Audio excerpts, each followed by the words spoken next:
Do you want to know something so random? Always. But I learned the other day that chainsaws, do you know what they were invented for? Surgery? Bones? Childbirth. The what? To open the pelvic bone to take the child out. Oh my! During Is that child. true? I looked it up because I was like, that can't be true, and I think it's actually true. That is upsetting. That's thank awful. you. Hello, and welcome to Spooky Sips, where we put our love of horror movies into a podcast and sip some spirits along the way. I'm one of your hosts, Yvette, and I'm here with my co-hosts, Laura and Brianna. Hello. Hey. Okay, so we just finished watching the 1976 adaptation of Stephen King's book, Carrie. Mm-hmm. So we did the original. Mm-hmm. Yes. Oh, it is such a 70s movie. Like, oh yeah, it really I'm is. excited to talk about this. But essentially, it's about this young girl, Carrie, who's in high school, and she's very, withdrawn and quiet and kind of the bookworm, and everyone makes fun of her all the time. And she just kind of has no social interaction with people. And her mom is this really, really intensely religious woman. And Carrie gets invited to the prom. Mm-hmm. And that's where it goes. Yeah. It's such a classic horror movie. And it's one I've seen before, but I haven't seen it for a really long time. And I forgot a lot of what happened in the movie. I mean, I remember there's scenes of the movie that are like the iconic ones, which is actually a very small portion of the movie. Mm-hmm. And I remember that, but a lot of other stuff I forgot about. Laura and I watched it last night, and I literally forgot every plot point. I didn't even remember how it ended. Mm-hmm. I didn't remember that John Travolta was in it. Oh my gosh. Yeah.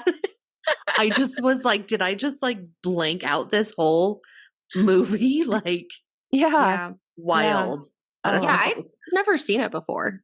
I think it was just, one that I'd ever watched. I don't know. Mm-hmm.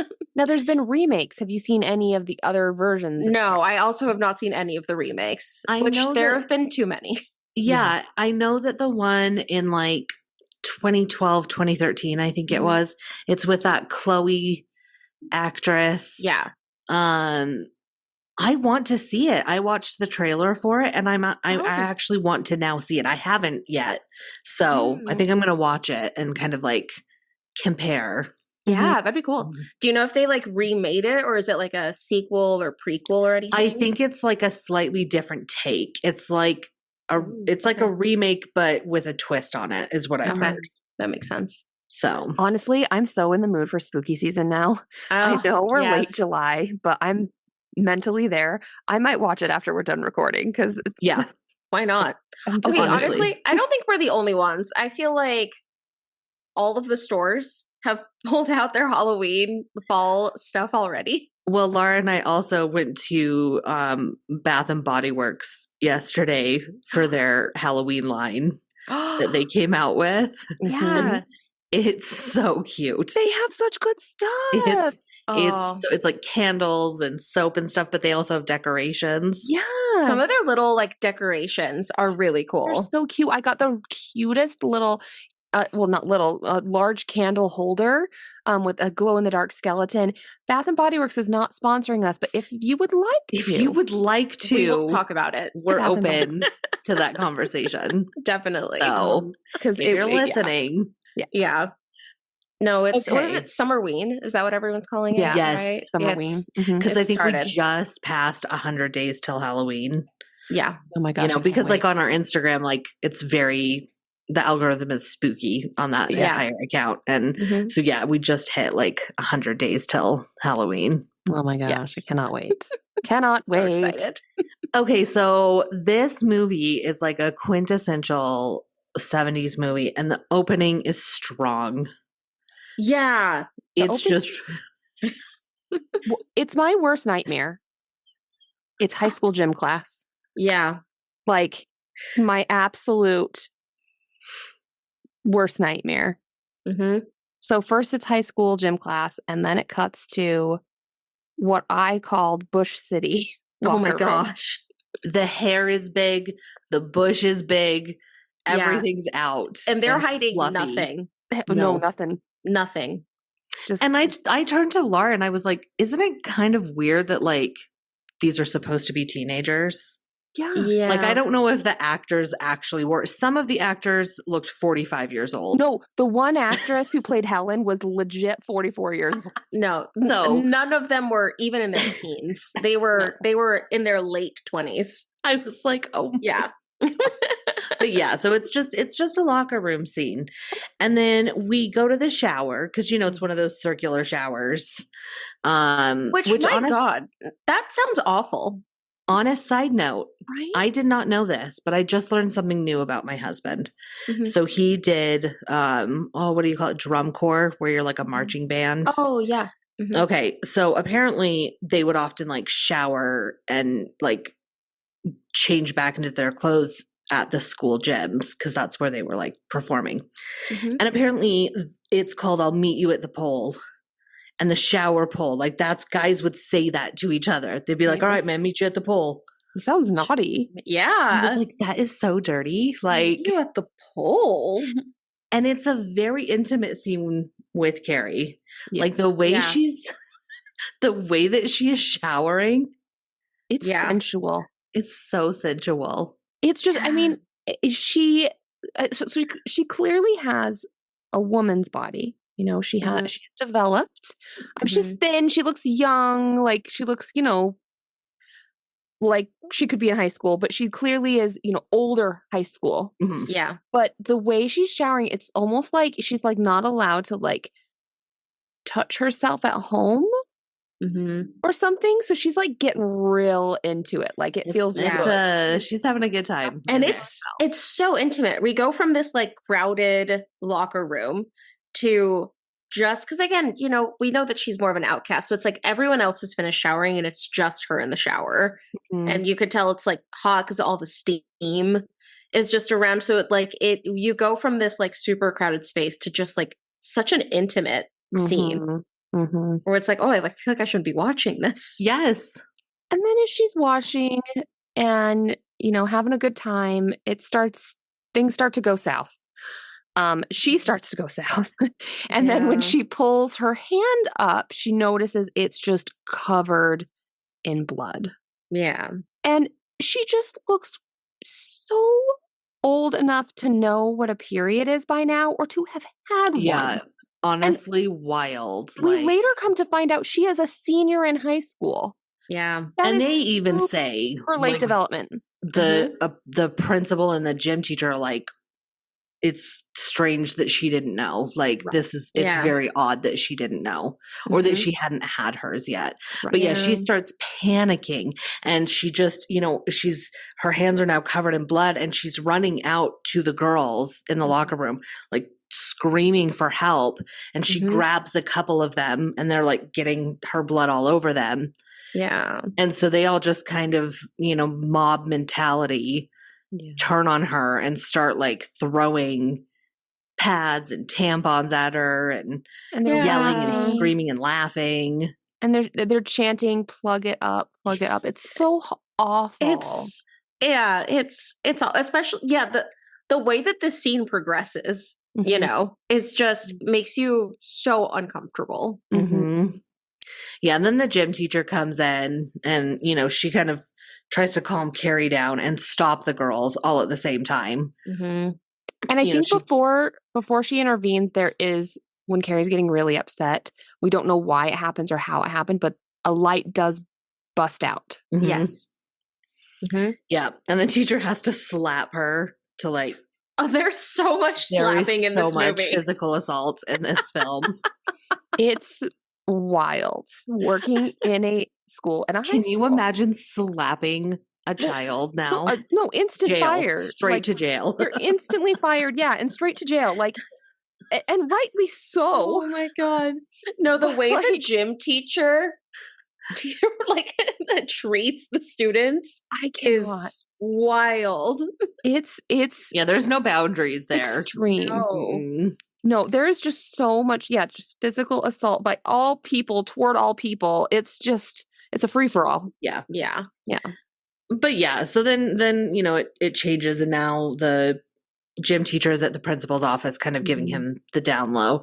And my favorite part of this is that as the gym teacher is talking to him, she's wearing those like 70s tiny gym shorts. Yes. But they're white and they just like have blood on them, and he's just like horrified that yeah.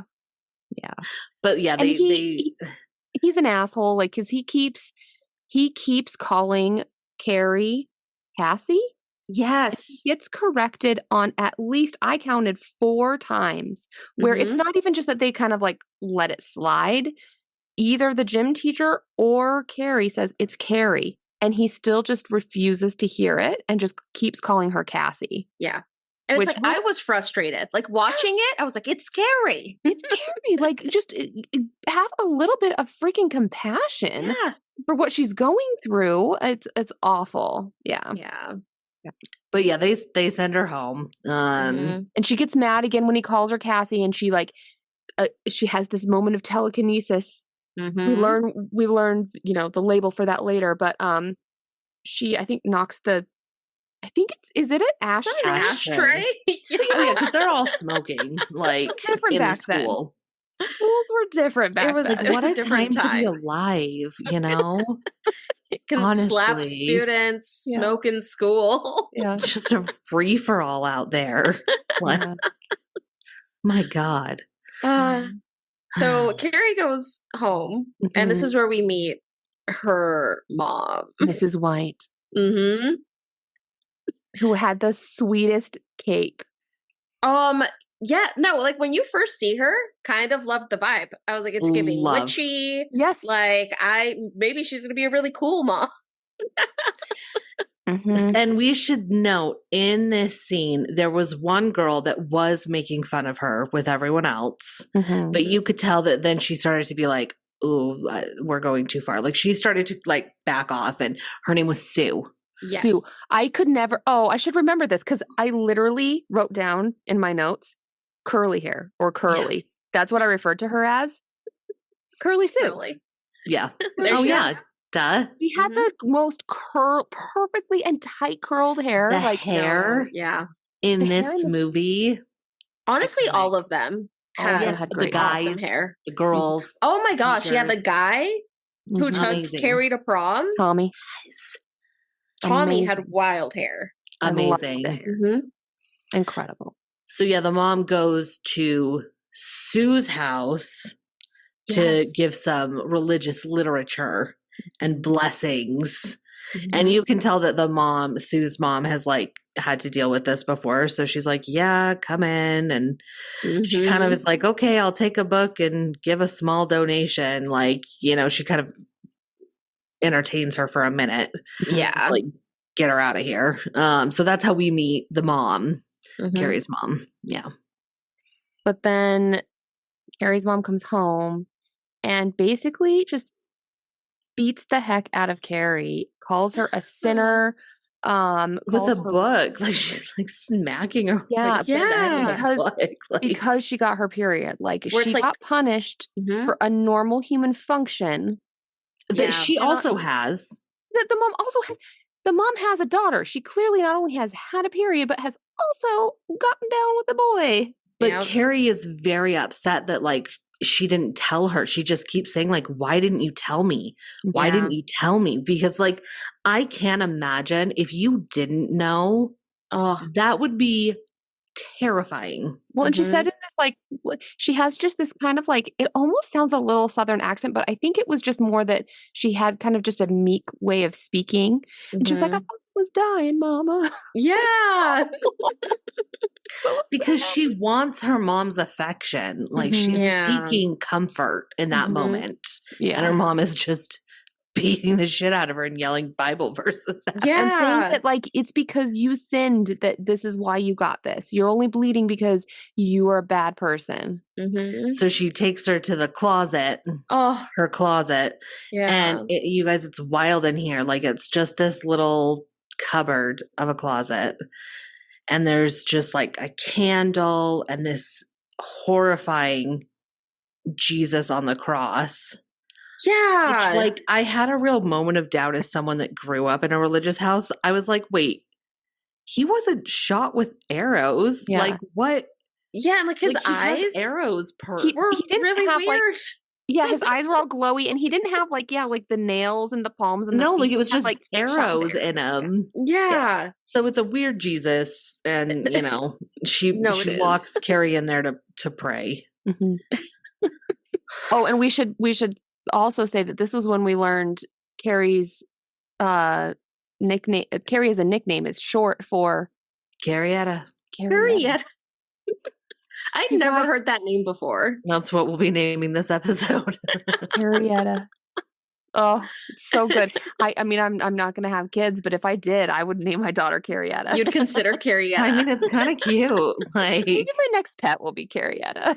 it's yeah, like that would be kind of cute. You should get a pet pig. Yeah. You know, Yeah. Oh, Carrieta's pig.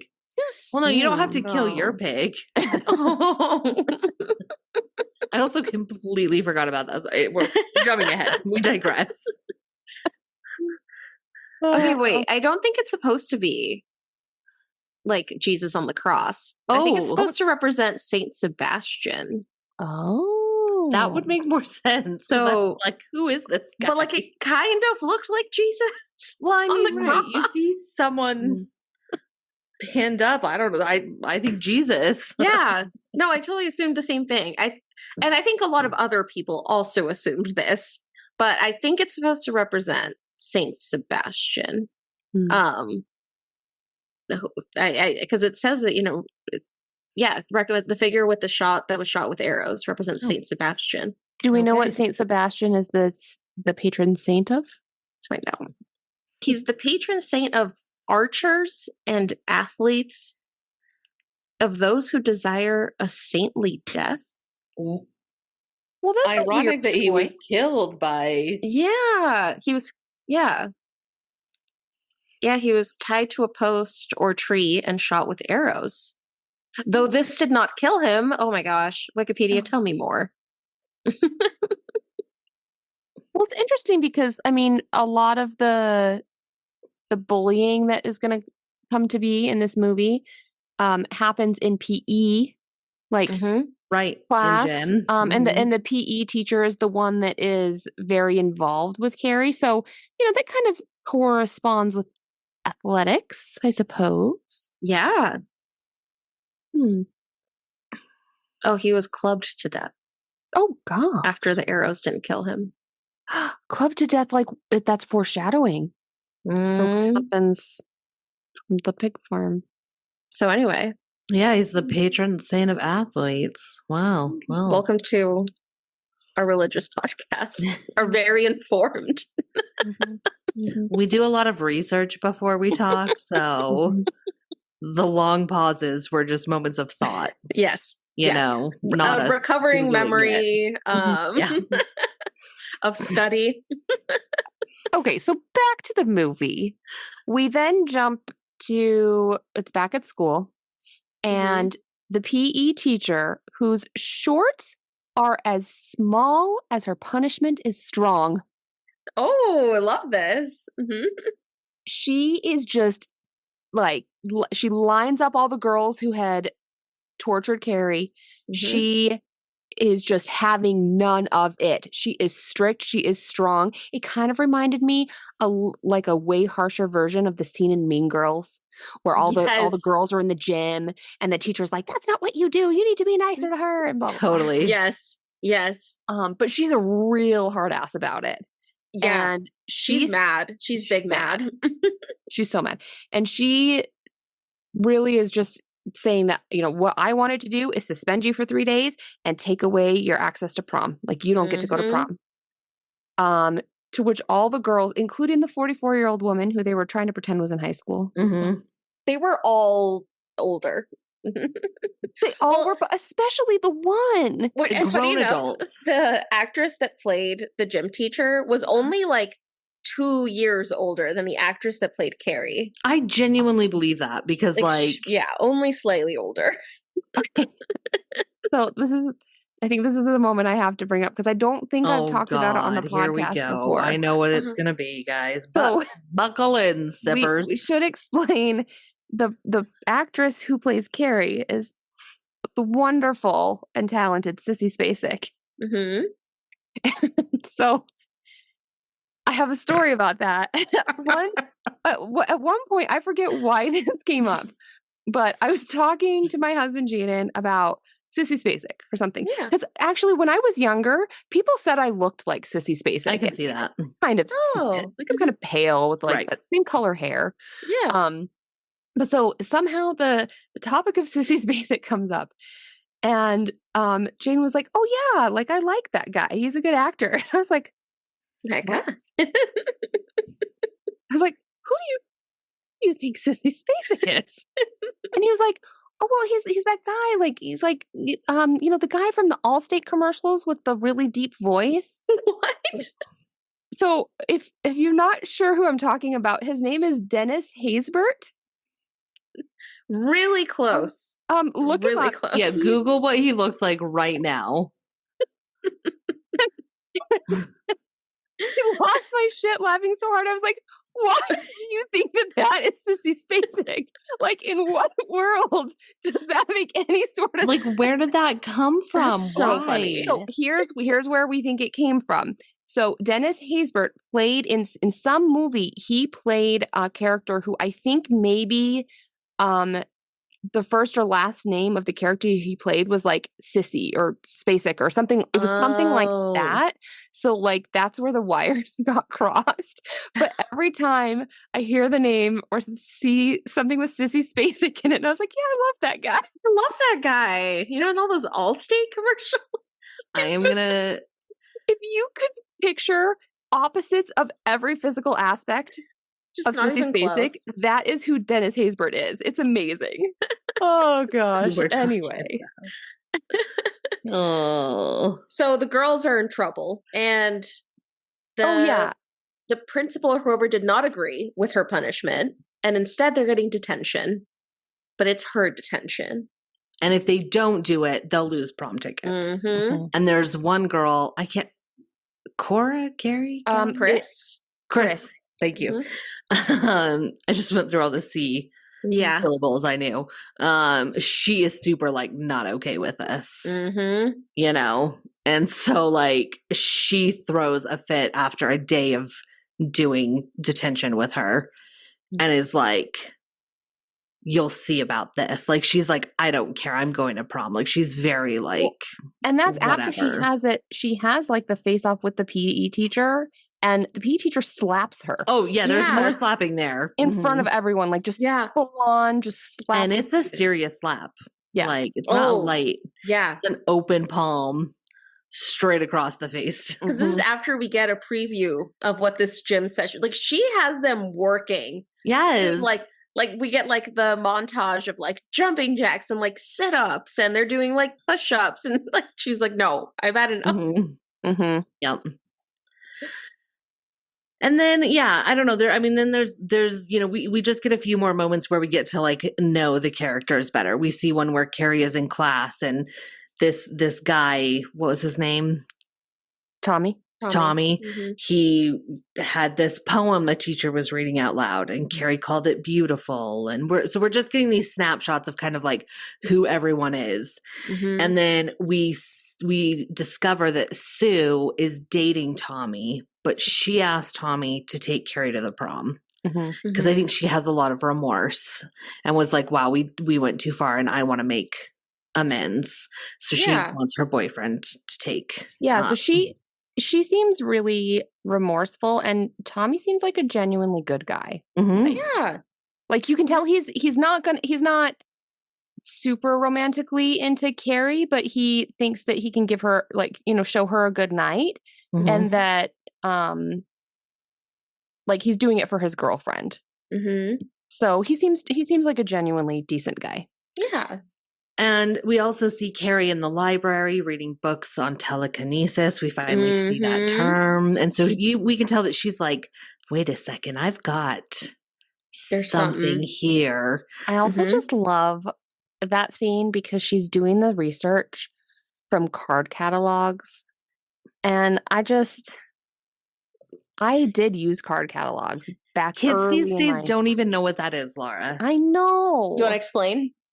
Well, okay, so it's like these tiny little drawers that you pull out, and it's kind of like index cards where and you can cross-reference things, either the title of the book or the topic of the book, and it just shows you all the things that are going to be in the library, which would take freaking forever. Can you imagine you can't just like Control F to find things or just Google things? You have to actually like know how to find it. Right. It was a whole different situation back in the day. Yeah.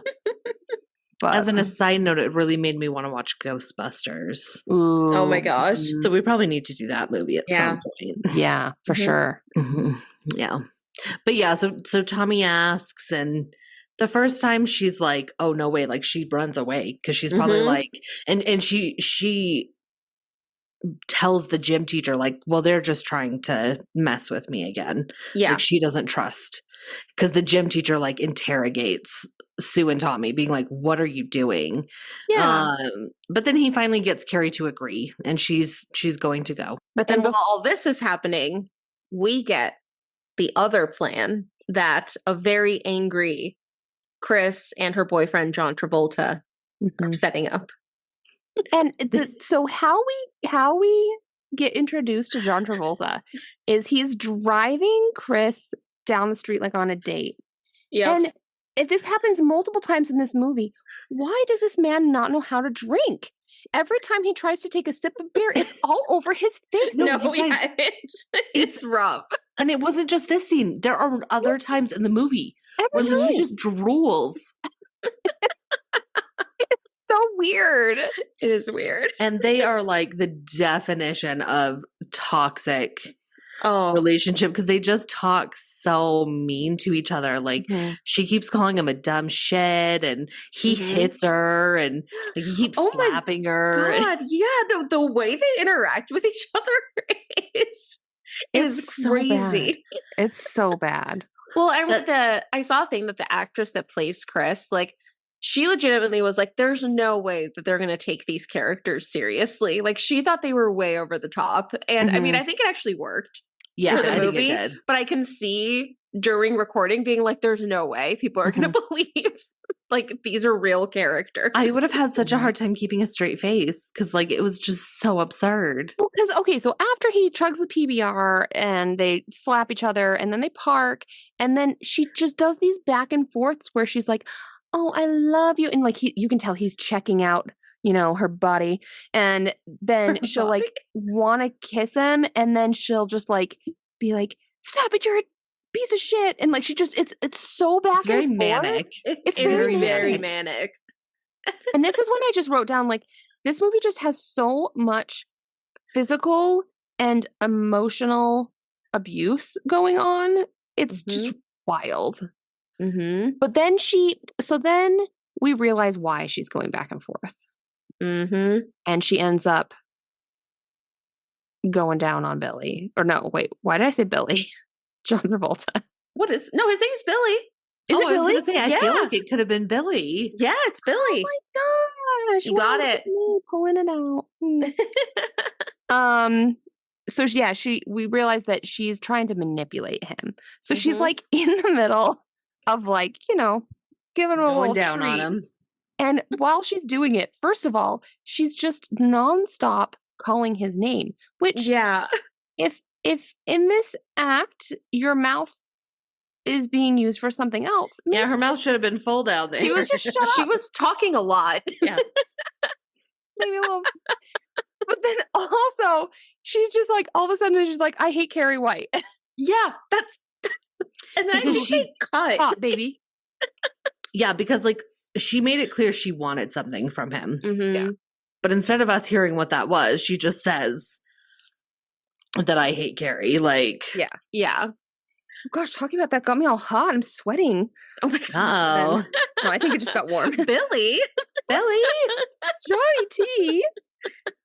Oh my gosh. Oh, and then I they're working on getting their plan. And I did love the scene, because I think this is a real place, of them going to get the pig's blood because it's the group of, I think 3, maybe more, the teens. It's at least 3. It's 2 boys and Chris, the girl. They're going to the farm, I say in quotes, and it's just the most, again, it's like, it's funny because it's terrible because they're walking next to this like industrial warehouse, but next to it they've painted a farm, like a pasture, like a nice green pasture with a bunch of little pigs on it, and it's just like, oh, this is terrible. Like, it's perfect, but I hate this. Well, and I was telling Laura, like, I don't remember what I thought it has, well, how it happened, but it's not how it happened because, like, once we're finally in with all the pigs, they're just in like a factory with all of these pigs. I was like, oh my God, wait, like, in my mind, I thought they just went there to find like a vat of pig blood. I don't know why that's what I thought, but that's not how they get the blood. So, no. Yeah. Johnny T just clubs it. And while he's doing that, Chris is just loving it. She's like, she's so excited. Into it. Like, she's so turned on by it. Like, I feel like there was like half of a fraction of a second before she reacted where I expected her to be disgusted by it. And then it's like, oh no, she's super into it. Like, yeah. Just an awful, awful group. It was an awful scene. Like, I just, I cannot imagine. Yeah. Well, I mean, we've talked about this before so many times on this podcast, the horrific murders of humans, and, you know, it's fine. But when it involves an animal, I'm just like, you freaking monster. Yeah. Like, don't you dare. Oh. Yeah. So maybe this is a good time to pause and talk about what we're sipping on. Ooh, yes. Okay. So we found a recipe, which I think Brianna may have sent. And then I changed every ingredient. So I'm just going to say the cocktail that I ended up making that was loosely inspired by a cocktail. We could always post theirs too. Yeah. So I got the Tazo. It's their passion tea. And it has hibiscus, orange peel, and rose hips. Ooh. So like, it's mostly hibiscus, but you definitely get like little bits of the orange and the rose. Nice. And then along with that, I did 2 ounces of rum. I think it's just like the Golden Rum that I had on hand. I have a feeling you could do white or dark, maybe not spiced. And then I did half an ounce of triple sec. So you get a little bit more of those orangey flavors. Nice. And then I just shook it with some ice and then poured it over ice. And it's really good. It's kind of just like an iced tea with like a little boozy note. Ooh, so nice. I'd recommend. It's pretty solid. Oh, it's also like a really pretty color. Yeah. I'll show it to you guys. It's like this. Yeah, I'm gonna have to try that. It's yummy. I'm gonna try that. Sometimes mixed drinks or cocktails, they're too sweet. There's too much. But just tea, triple sec, and rum. Right. Yeah. Perfect. I thought maybe it would be too bitter because again, it's like, well, it's just like a tea that I made, and hibiscus can be a little like bitter. But I actually really like it. I think if you wanted to sweeten it up a little bit, just like if you prefer it to be sweetened, you could totally do some like simple syrup or even just sugar to like sweeten it up. But I think if you like it less sweet, I didn't add anything and I feel like it's pretty good. Nice. Okay. Okay. All right. I'm going to try it. Because at this point in the movie, it's getting down to the wire because really there's not that much movie left when not much has happened. And like Laura and I looked at it and we were like, there's only half an hour left. And like, she's just now getting ready like for the prom. Yeah. So they kind of pack it in at the end. I feel like we have to talk about the scene between Carrie and her mom though. Yes. Absolutely. Of her saying that she was going because she finally stands up for herself. Yeah. And is like, no, Mom. Wait, she has a great scene. I swear she says something along the lines of like, I'm not like you. I'm funny. Yes. Yes. That is exactly what she says. Yeah. She's like, I'm funny. I need to like hang out with people. Yeah, because she starts out asking to go. She's like, "Mom, I really want to go. I need to be more social." Like, and the mom is just having none of it. No. And she then ends up, she tries to send her to her closet. And then the mom ends up saying like some really just horrific, awful things that are just so damaging and so unhealthy and so not true. But she talks about how like, well, you sinned and then you got your period and the boys are coming around because it's they can smell it. Yeah. She's like, they want to know where the smells come from or something. And I was like, oh, like dogs. Like she calls them like a pack of dogs. Oh. But Carrie's kind of got this resolve now. And she's like, no, I'm going. He's picking me up at 8. She's made a dress. Like she's making herself a dress to go. And she's not asking anymore. She's saying like, I'm going. And that's that. Yeah. Oh, and while this is either right around the same time or maybe slightly before, we also need to talk about the porno clown music that occurs when there is the tuxedo fashion show montage of the boys getting ready for the prom. That was such a weird scene. My hope is that like every boy gets to experience that when they go get a tuxedo for prom, because that was amazing. It's like, in the movies where, the girls are trying on all the dresses and it's like this fun little thing, but it was with the boys trying on their tuxedos. And they had their frills or their fluffs or whatever they called it. Ruffles. Yeah, the ruffles. Oh. And the one boy is like, I'm not going to wear a tux. I can't wear a tux. And so he ends up just wearing one of those like shirts, like tuxedo T-shirts that just has a tuxedo printed on it. Yes. It's so silly.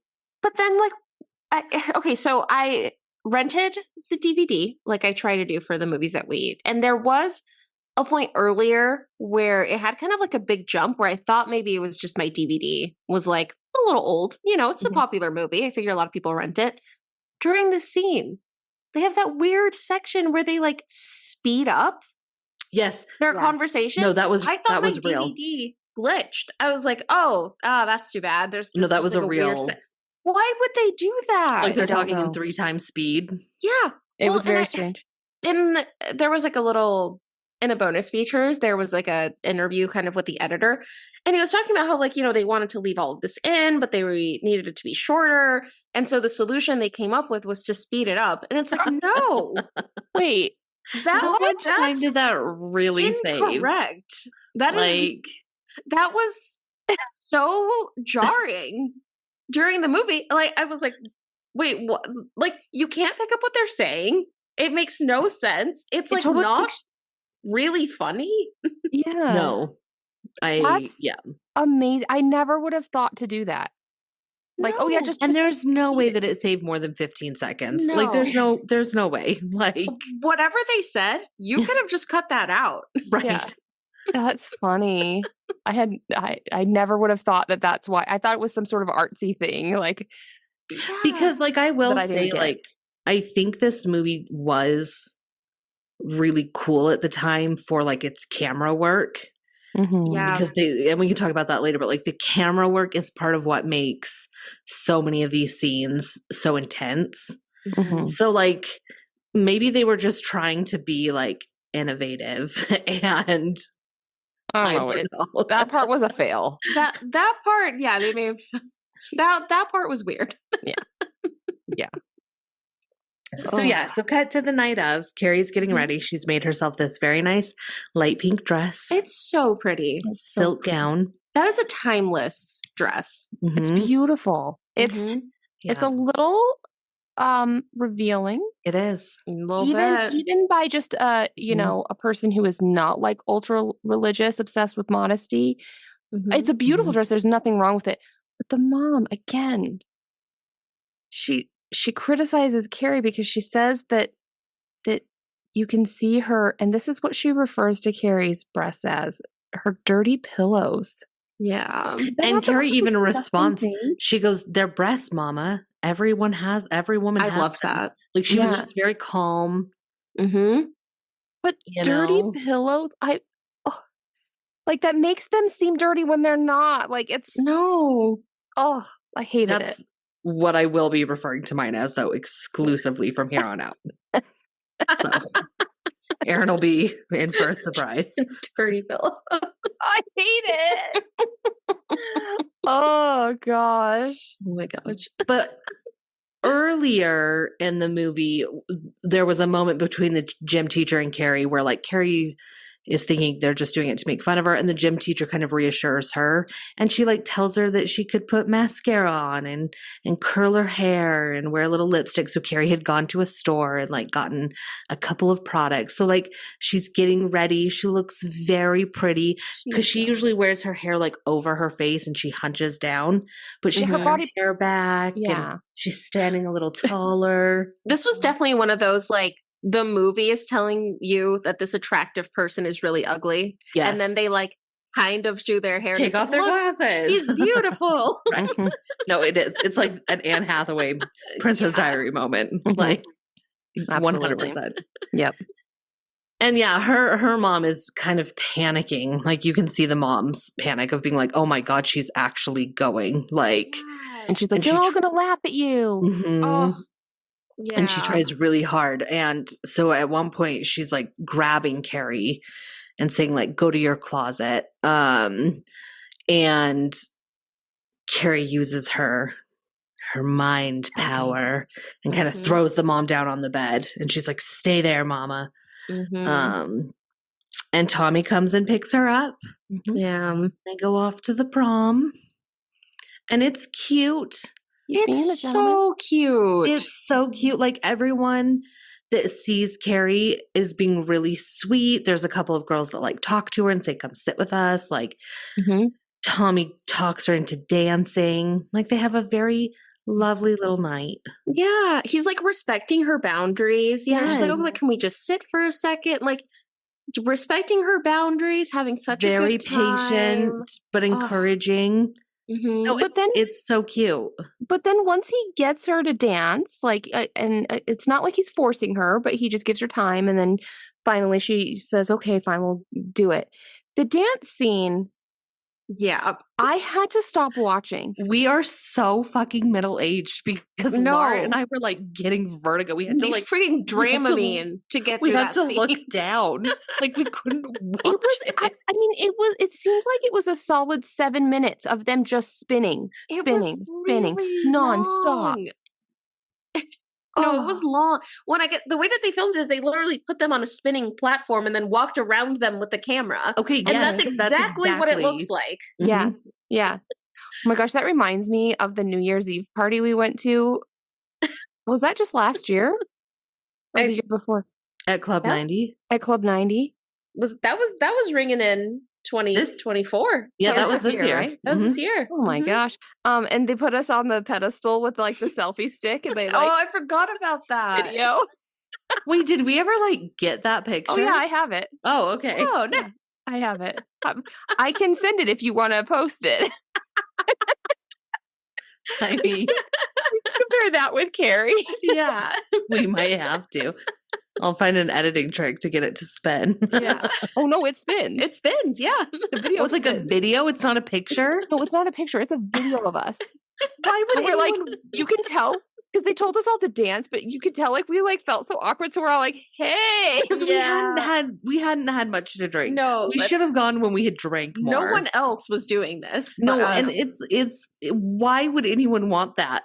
Yeah. Well, it's a little awkward. It's a weird video. I'll right, send it to you send anyway. I feel like the boys crushed it though. Like, I swear, I remember watching them and being like, "Oh, you guys did kind of a cute job." Yeah, like we should have just gotten down and had them do their own. Like, to be honest, yeah. So we should say there was a scene right before prom where Chris and Billy sneak into the gym and they're on this ladder, and we can just see they're filling a bucket with the blood that they had, and there's a rope, and Billy kind of says, like, Chris, you can pull it when it's time. So we know there's something happening. Yeah. And in the background we now see that Chris and Billy are under the platform like Mhm. where the speaker is, where they'll like have the prom queen and king go. And we know that they've also found a way to like mess with the ballots so that Tommy and Carrie are on it and make it that they have the most votes because they need Carrie to be the winner. Yep. This So we is see where all the- this happening. And this is where the girl who why did this girl always wear a cap, like a baseball cap? I don't know. It was like a weird. Yeah, that was It was like her weird. kid. Like it was her like weird quirk, but thing. like she's wearing a prom dress and a dirty red baseball cap. Like Yeah, it I is don't- so stupid. I This don't is where know. she gets involved because she like kicks the actual ballots that people had voted Mhm. for. She kicks it like under the table, and then she has pre-filled out ballots with all of Carrie and Mhm. Tommy's name checked. Yeah. And we also saw that Sue was just at home that night because they say that you have to have a date to go to prom. Oh yeah, Oh, what is yeah. And that? I was like, wait, Yes. is that a real thing? It like, you might have been can't- back in the day. Maybe back then. Mhm. So we see that she runs out and she sneaks in because I think she wants to see Tommy and Carrie and see like that they're having a good time. She's doing it in a sweet way. Mhm. Like That I think I she was just a little wants. confused by, though. I'm not gonna lie. I know. I was like, is she really sincere? Is she kind of in on it? Like I couldn't. Yeah, there's a moment of Remember. question yeah. for sure. I think that was probably purposeful. Like Mhm. to know, like, was she in on it or Yeah. was she genuine? Right. Mhm. Well, because the other thing is too, after the relentless spin dance that we saw, Tommy did kiss Carrie. Yeah. And so if he was really just doing it to be nice, like then Curly Sue might have been a little upset. Like, I don't Right. know. So it's a little, you don't know. Yeah. Right. But yeah, voting time happens. And at first, Carrie is like, I can't believe we're on here. And Mhm. Tommy encourages her to vote for them. He's like, come on, just do it. So he says something about like sin and Oh, yeah. like he Yeah. says something about like just go for it. Like, Yeah, like and so devil they may do. care. Mhm. Who cares about false modesty? yeah. something like that. Yes. Yeah. Mhm. And they win. And so, Mm-hmm. we see them go up on the stage and you can see that at first Carrie's petrified, but then you can see that she kind of like just lets it go and gives into the moment and she's just there. Like she's very happy. And everyone's like- cheering. Yeah, they're giving her a tiara and flowers and it's very joyous. And I wanted to just turn off the movie. Because I did again, I mean, too. I hadn't watched it before, but I knew what was going to happen. Because, I feel like people have done variations of this, like making You fun know of what it it or mean- pulling from it. Like, you know what's going to happen. If someone says like, oh, she pulled a Carrie, yeah. you like, know what that means. Right. Like, I knew where the movie was going.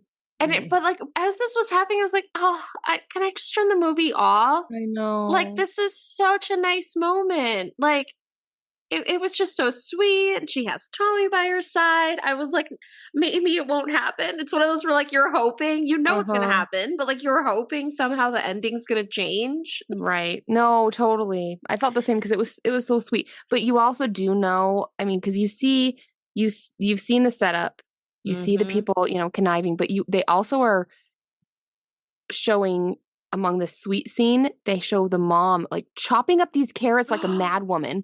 So it's building was that tension. scene? Because there's like this beautiful moment of the prom, but then the mom chopping up the carrots like No, I'm so happy you angry. brought that up because like that was like, oh, that was ominous. mhm. Oh, yeah. So you can like it's building tension, It like is. something's about to go down. Mm-hmm. And then it slows down and we've got a few minutes of like very slow motion Yes. because, Sue is peeking behind the platform and she sees a rope moving and she kind of looks up and then looks down and she realizes that Chris is down there and she's going to do something to Carrie. Yeah.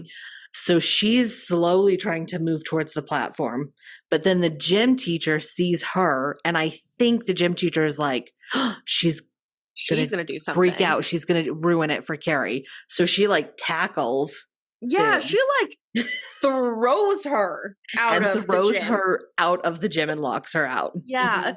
And the rope, the whole time we just see it very slowly moving and we're just waiting because they're showing the bucket kind of teetering. Mm-hmm. And then they pull it. Yeah. Cue the bloodbath. Literally. Yeah. Bucket falls. Carrie's covered in blood.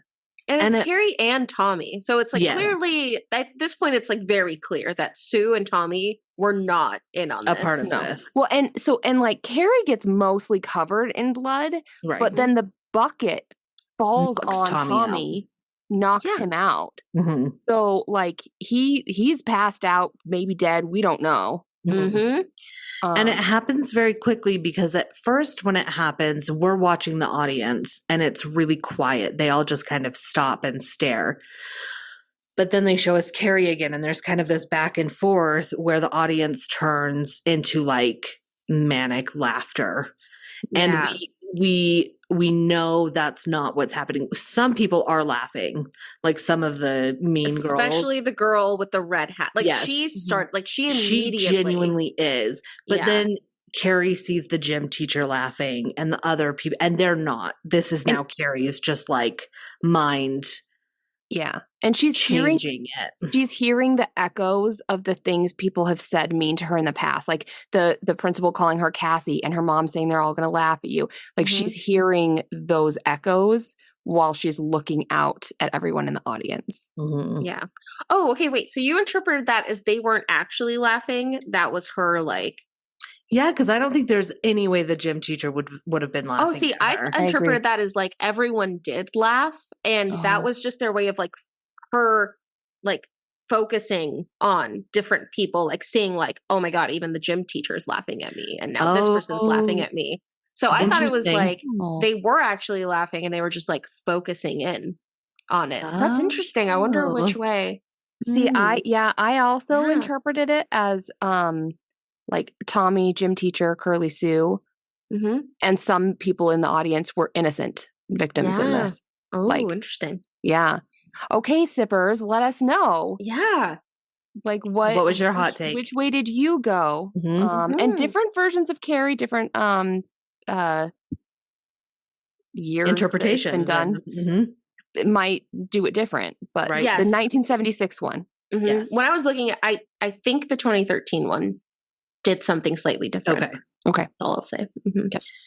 So then it just kind of all hell breaks loose, right? Because at this point, like Carrie's using her mind to kind of start tearing the gym apart. And all doors get locked. Yeah, all the doors get locked. Like widen. Because she's covered in blood except for her face. Yeah. So her white face is super shining and they just get giant. Yeah. And her fingers kind of get a little like tense. Yeah. Yeah. Like witch's fingers almost. And then the lights change to red. Yeah, it's all red. All red. This visual, because like there's this one scene where like we're behind Carrie now, but we see her kind of looming over the auditorium and just the red lighting super skewed the way you're seeing it. I was like, oh, this is so cool. Yeah. Yeah. So, I mean, it is just all hell breaks loose. So the fire hose is set off and spraying people, which would absolutely kill someone. Oh, 100%. Getting sprayed by a fire hose. The like parts of the building are flying down. She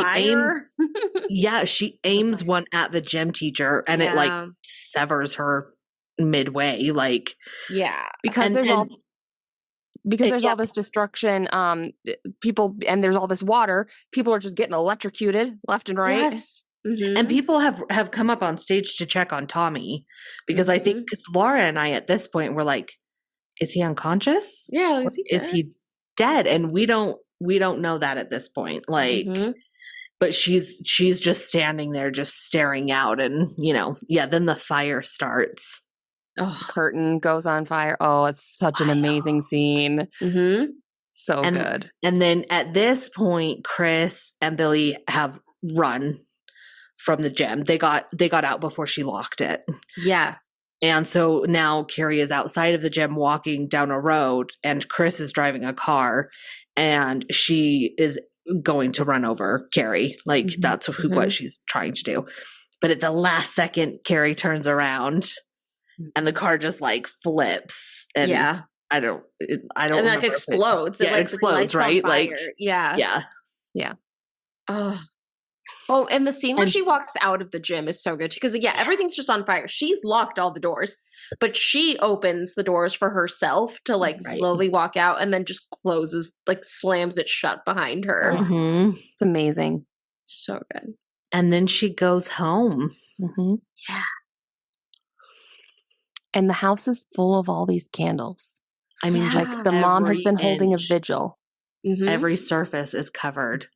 And the candles. music, like, I mean, it sounds like church music playing for this final scene. And like, I feel like we haven't really talked about their, like the house where they live, but like the inside of their house looks like a church. Like the set is designed.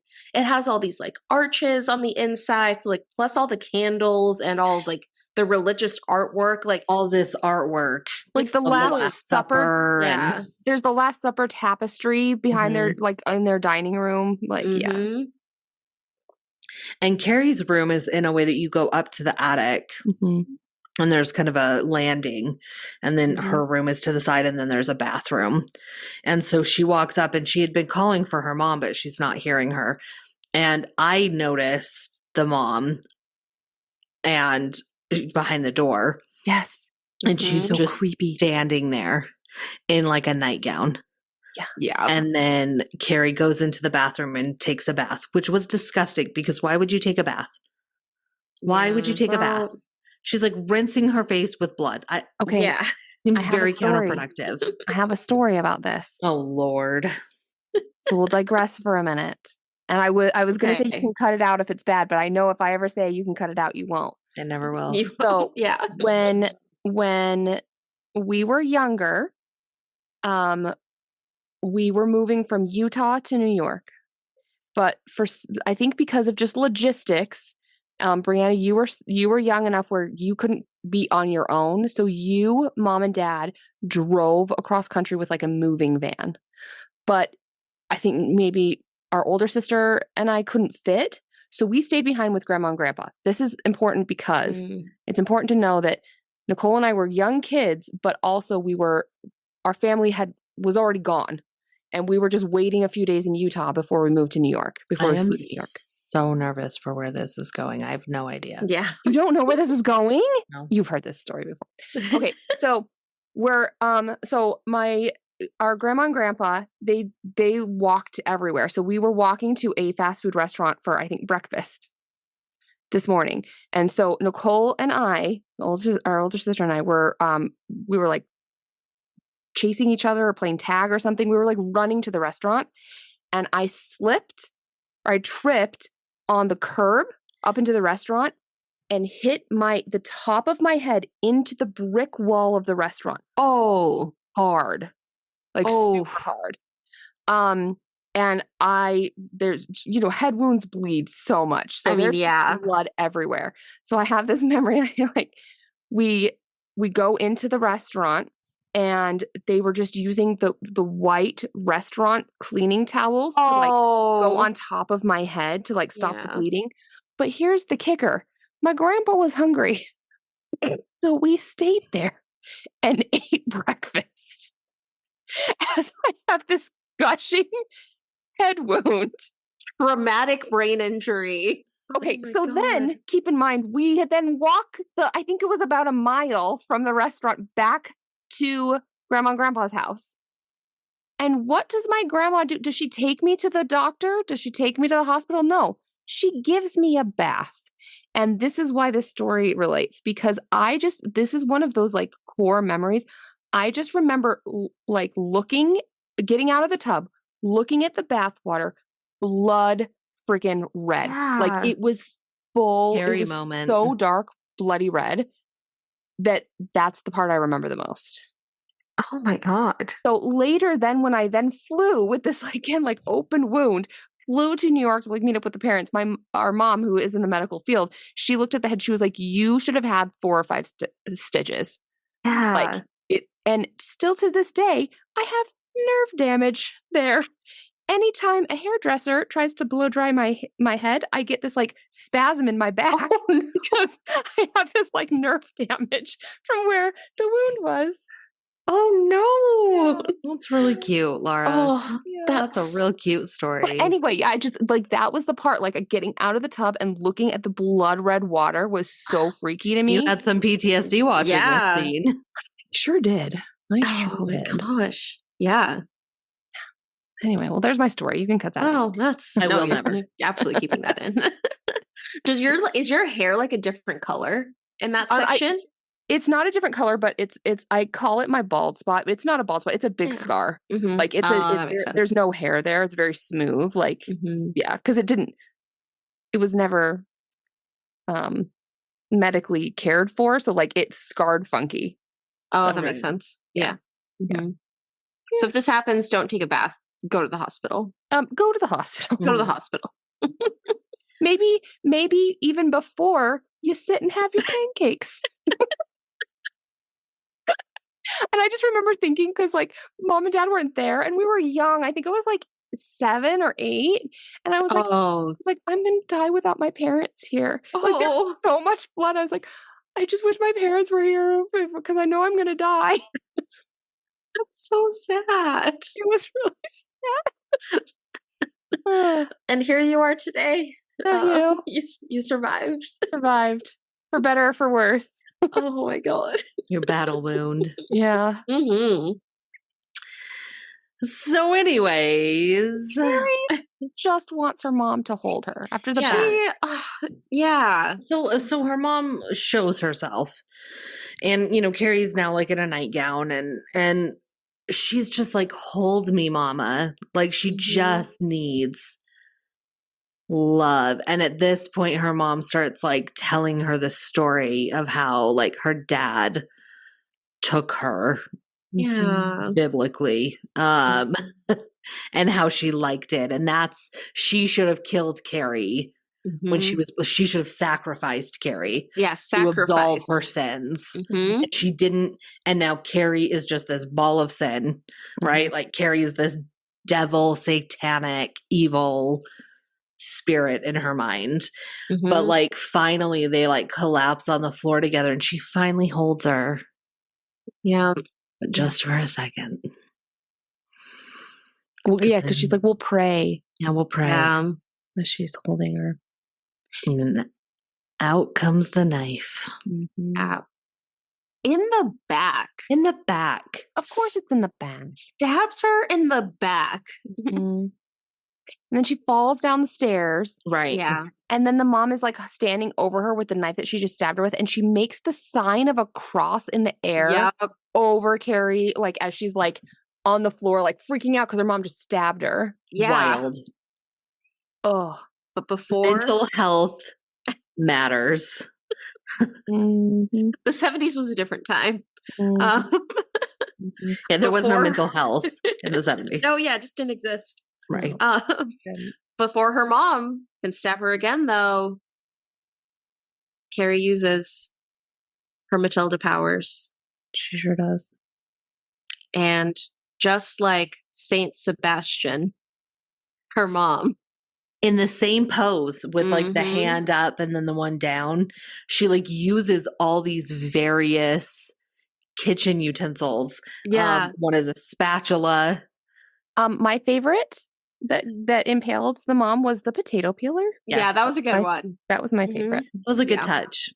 I like the spatula really and the knives as well, but the potato peeler really had a little je ne sais quoi. Just a certain je ne sais quoi. And then this part's weird and uncomfortable, and I looked away. Yeah. Because the mom, as she's dying,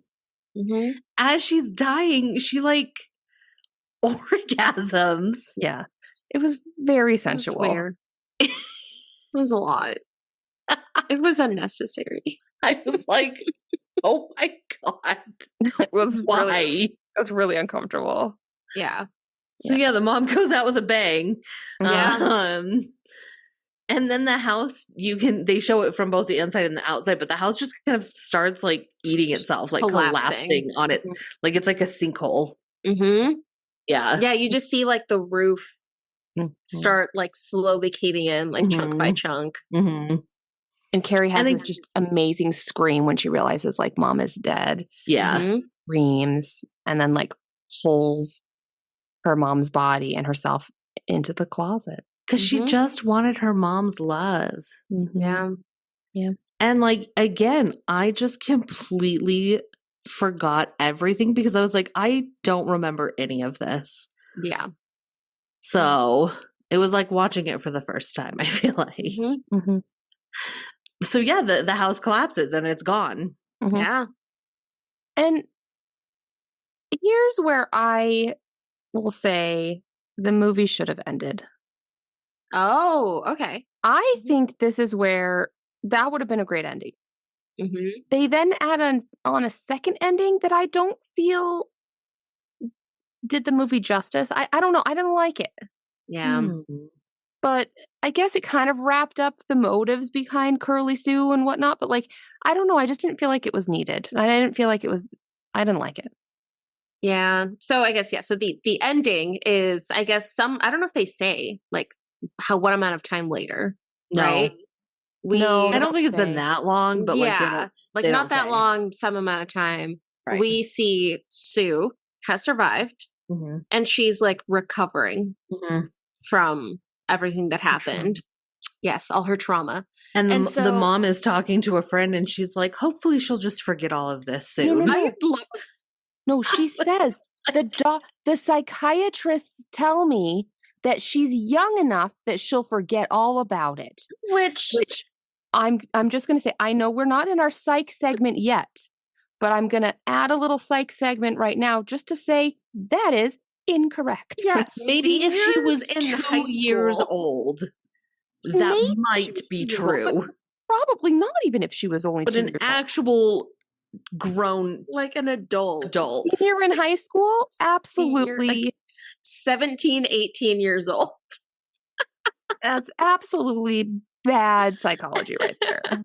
So we see Sue and then we see her bringing flowers to we can almost feel like it's a dream because the quality is very like fuzzy. It gets that like blurry, that kind lighted of effect, blurry. and like everything seems. I didn't actually notice it when watching the movie. It wasn't until I was doing my research, but the cars in the background are moving backwards. Yeah.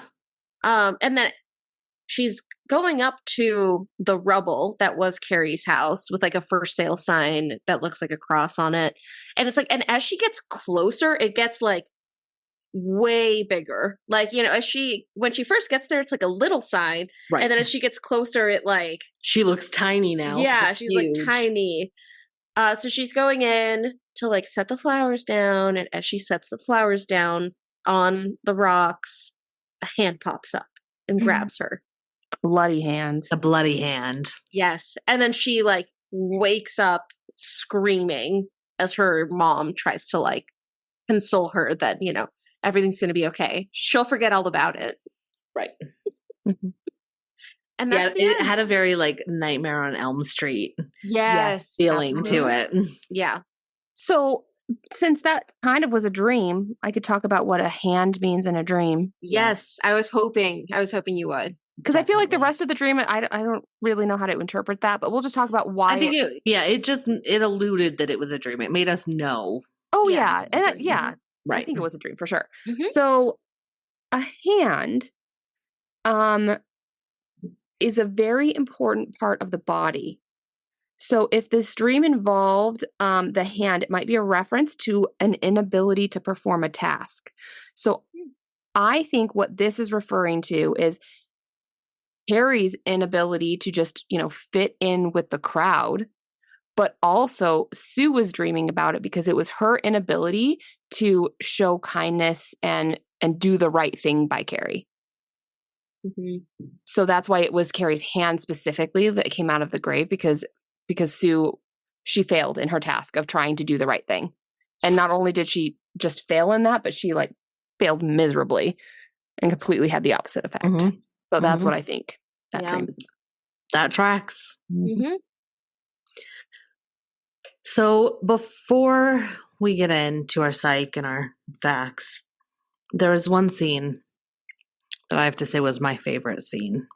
Ooh. It just alluded to how unhinged, because I don't feel like we talked enough about how unhinged this gym teacher was. Yeah. Like, my God. But we're in the scene where the girls are in detention, right? And she's talking to him. Mhm. And Chris is just like smacking this gum like an annoying yes. teenage girl. She's just and the yes. teacher walks over and she's like, get rid of that gum. And Chris is very like bitchy. She's like, well, what do you want me to do with it? And then gym teacher looks at her and she goes, you can choke on it for all I care.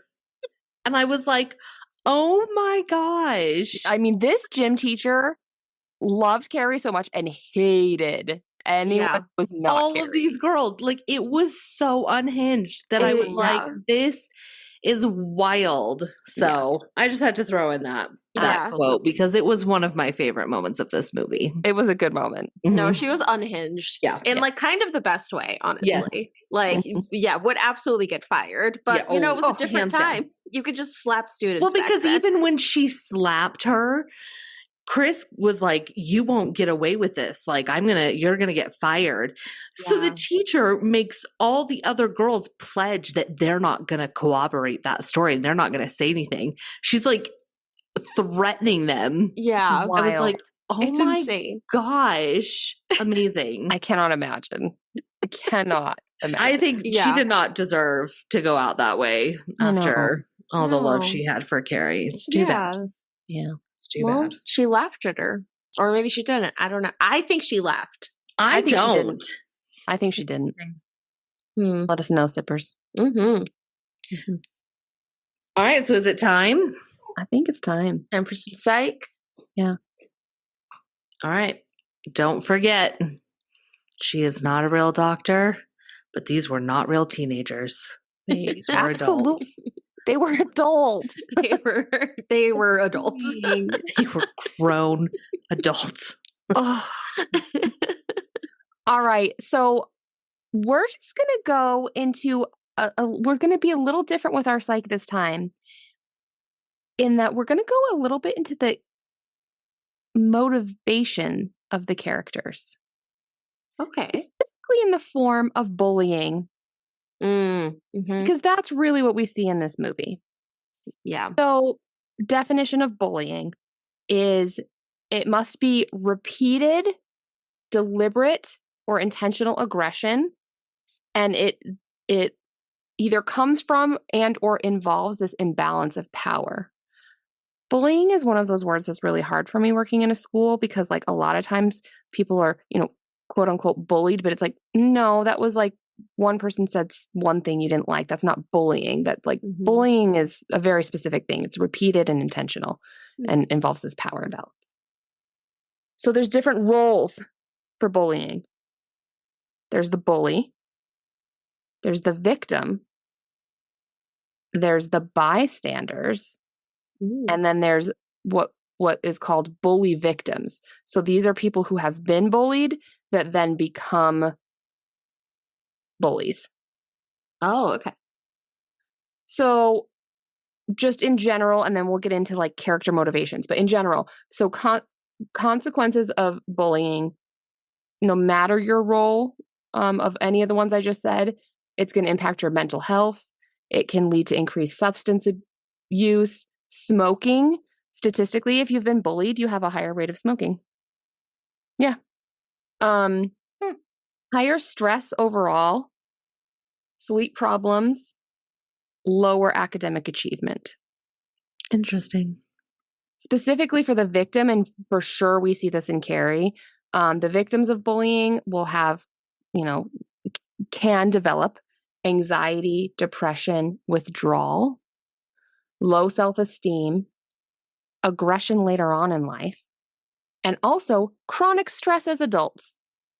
So if you were bullied as a kid, chronic stress as adults. Interesting. For the people who are the bulliers, a lot of mental health problems as well, and higher rates of substance abuse. Again, all the things that happen in general are going to happen to all roles, but the people who are the bystanders might also have this fear of being bullied themselves. So if you're not even involved in the situation, but you watch it happen, you might have some concerns or some problems, but specifically you're then going to be afraid that you're also going to get bullied. Okay. Makes sense. I think also sometimes like guilt of like, depending on how you respond to the bullying. Mm-hmm. But the people who have the greatest negative physical and mental health impacts are the bully victims. So the ones that were bullied and then become bullies. Interesting. Oh, Or yeah. were Okay. bullies and then get bullied. Either way. If you are both roles, it's worse. That makes sense. So now let's get into the motivation of this movie and the characters within this movie. So why was Carrieta bullied? So risks of becoming a victim of bullying. Now, this is not to blame the victim of the bullying because it is never their fault, but there are some characteristics that might lead bullies to pick you out and pick on you as the victim. So generally, just especially in a school setting, so mostly we'll talk about in school settings, this is going to be students who are perceived as different from their peers or as weak or powerless. They specifically are at an increased risk for bullying. So usually, or a lot of times that's going to include if you're a part of a minority group, and this can be anything like your sexual orientation or expression is different than the majority of your specific community you're in. If you have a physical, mental, or intellectual disability, and that can include things like having anxiety and low self-esteem, which I think Carrie presents as not only having low self-esteem, but also she presents as a little intellectually different than the rest. Like she seems just not as street smart, not as well spoken. Right. So I can see that people might perceive her as, a little less than. Totally. Also, students who are perceived as being different based off of their weight, clothing, or social status.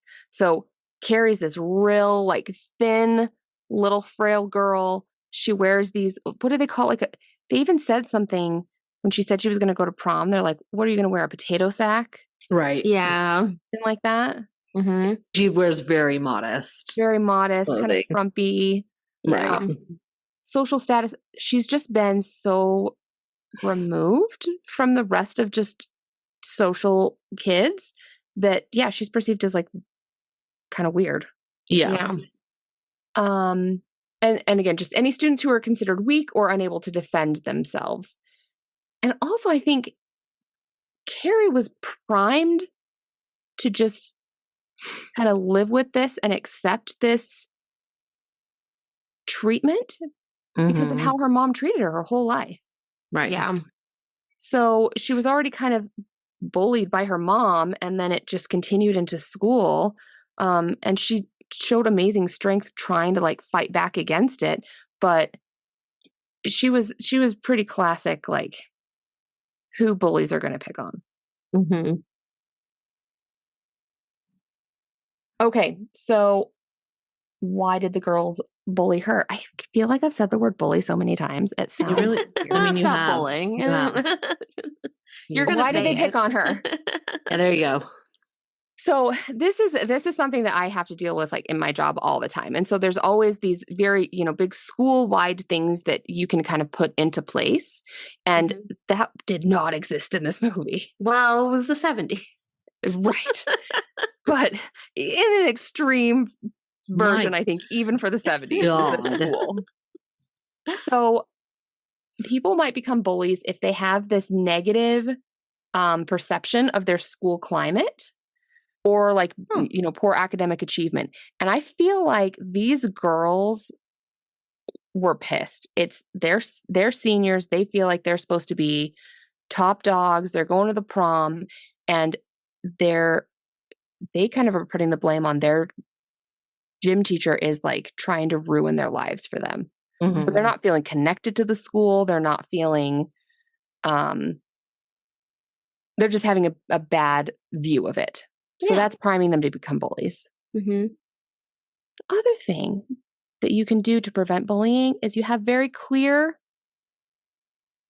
expectations. Like, this would be considered bullying, and this is the consequence if you do it, or things like that. This school was so flip-floppy. Oh, yeah. like the PE teacher says, like, I wanted to do this, but your, admin said this, so we're going to do this instead. But like, it was wishy-washy. Yeah, I was like, wait, are these the first bullies the school has encountered? Right. You've never had to deal with this before? Right. So clearly not. And it just goes to show that, like, that's why they started bullying her even, in the get-go. That's why they started making fun of her after the shower and you could scene. tell this was not the first time they've made fun of her. Mm-hmm. Oh, You got that vibe. Like, because there's never been any real consequences. Or if there are, it's like, it's hit or miss. Just like maybe sometimes you can like literally getting slapped by your PE teacher. Exactly. Yeah, you either get slapped or you get it, have it be completely ignored, like it's fun. Right. Yeah. I would also say a big thing to prevent bullying is if you have clear examples of respectful and appropriate behavior given by adults in the school. That's a hard pass here. We don't see that. It's a real hard pass. The principal calling her Cassie, the slap happy PE teacher who she alternates going between like just like physical abuse of her students to just really way too close to Carrie. Yeah. It was very intimate. Very close. Yeah. Very intimate. And then I feel like there was even the English teacher, the one where like we're reading Tommy's poem where it was I forget even what he did, but I remember even he was somehow rude to Carrie. He was. He was. Like, he made fun of her because she called it beautiful. Yeah. It was like his tone, like he seemed annoyed. Like, And it was like, I hate her too, Yeah. Yeah. Like no, so just like really bad examples that these kids are getting, and it's setting them up to where bullying is totally fine. Another huge thing that happened is the way that they responded. Like, you're supposed to respond to bullies and recognize that it's a mental health and a relationship problem on both the part of the aggressor and the victim. Like, they both need intervention. They both need help. But what they did in Carrie is they almost end up pitting them further, like, against Carrie, because they're like, you're being punished, you're bad, and now I'm removing Carrie from the situation. So she's getting protected, you're getting punished, instead of having any sort of like resolution to it, which I think just made it worse. Well, not I think. It did. It did. She ended up, murdering them after getting covered in pig's blood. So. Yeah. Well, and I think part of it too is that, like, we see it's not a big class. Even at prom, like, it's not a big group. So we kind of know that this is a small town. And so, like, at least I had the understanding that, like, she has been in the background her entire life. Like, this is a very small town where, like, everyone knows her, and each individual classmate has probably given her a hard time her entire life. So I feel like that small town vibe in a high school can get real toxic. Yeah. Yeah. And I think that everyone in their lives kind of ignored the signs. I mean, the PE teacher recognized the signs in Carrie that she was being picked on. But no one really addressed the signs of the girls, the mean girls, that they were doing the bullying toward Carrie repeatedly. And there's lots of signs for that. Like, they're, like showing increased aggression, all of even like with Sue, she was prone to become a bully, even though she didn't. We learned that, but she could have been because all of her friends were that way. Yeah. And that puts you at higher risk for doing it.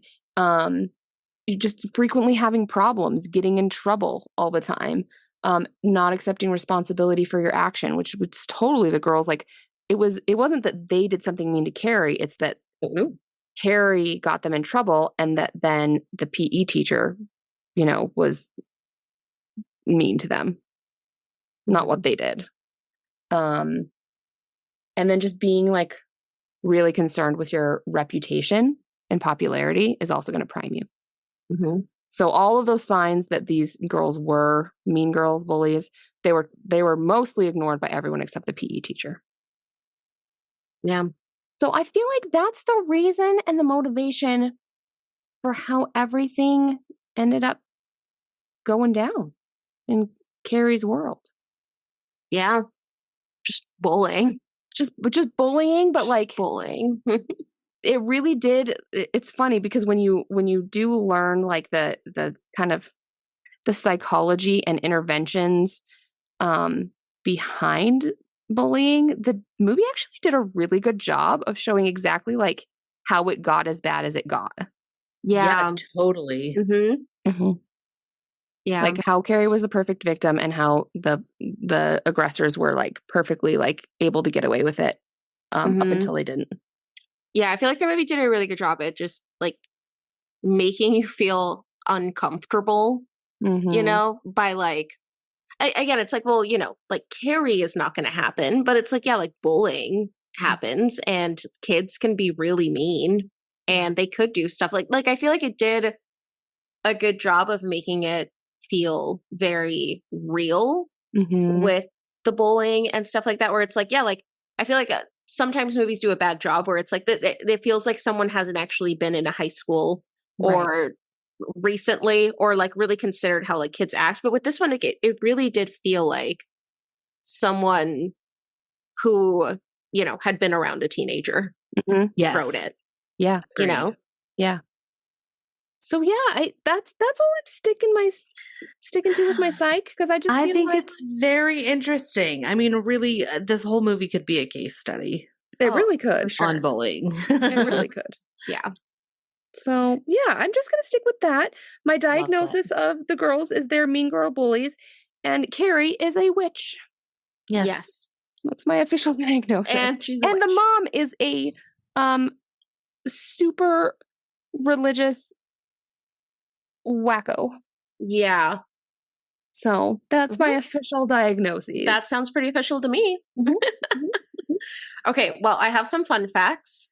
I feel like this is a reasonable list considering this movie. I mean, it's a huge movie. It's been around forever. Yes. Right. I would imagine there's a lot. So I'll just go through the ones that I thought were good to write down, but I will definitely miss some. And honestly, if you have a fun one that I missed, let us know, because this was a fun one. So one that I didn't know is, I mentioned I got the DVD and I listened to the commentary, and one of the writers was talking about like how hard it was to get this movie made. Like people just didn't really want to make it. Someone bought the rights and then someone else bought the rights. It kind of got passed around for a second. And in my mind, I was like, that's crazy because it's Stephen King, Right. How many, I mean, it has to be dozens, if not hundreds at this point of his work has been turned into movies. Well, that's because Carrie was his first book. Oh. Was it? I had no idea. Yeah, Carrie I didn't either. was his first book. It came out in 1974. So that's actually quick. It was a quick turnaround where someone bought the rights. So it was his first book. Someone paid for the movie rights. They paid him $2,500. Wild. So that would be the equivalent of just over $15,000 today, which is nothing compared to what people are paying for his work now. And I mean, ultimately, when Stephen King talks about it, he's like, yeah, that was a small amount of money, but it was the best thing that could have happened. It was his first book. It got bought and the movie was a success. And ultimately, he credits it partially for his success. I mean, like it would go on, because of that, he would go on to sell this book incredibly well. Like from this book alone, I think he made like somewhere between $200,000 to $400,000 in the 70s, which would be the equivalent of like $1 to $2 million today. Wow. So I mean, in a way, and honestly, really inspiring. It's like, it literally just takes one. Yeah. Like, Have he either of you knocked it read out of the it? park. No, but I want to know, because it's really short. I really want, Okay. like, I literally just went and bought it on Amazon, and No, it'll be here in 2 days. I was, Because I doing was like, res- wait. No, I'm when I was doing the inspired. research last night, I was like, oh, I should have read it. Like, I thought about it, but I didn't have time to read it before. But yeah, no, it's really short. And part of the reason it's really short is because he wrote it, he's started writing it, and he like wasn't really into it. And part of it was like, it was kind of making him uncomfortable. So he threw it away. And his wife was like, hey, maybe you should finish this one. I kind of want to know how it ends. Oh. And his wife pushed him to finish this book. So it was written as hold on, I did not know this word, epistolary novel.